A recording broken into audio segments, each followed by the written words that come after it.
امام حسن بصری کوشش کرنے کے باوجود، ایفرٹ کرنے کے باوجود میں تہجد کی نماز نہیں پڑھ پاتا، کیا وجہ ہے؟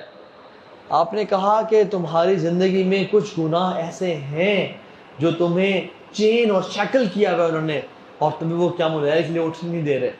تو یاد رکھیں، جب گناہ ہوگا تہجد مس ہوگی، جب گناہ ہوگا فجر کی نماز مس ہونا شروع ہو جائے گی۔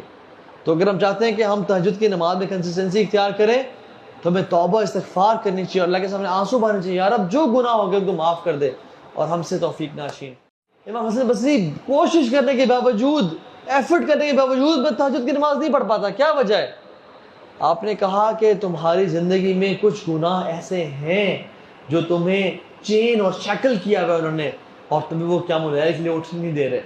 تو یاد رکھیں، جب گناہ ہوگا تہجد مس ہوگی، جب گناہ ہوگا فجر کی نماز مس ہونا شروع ہو جائے گی۔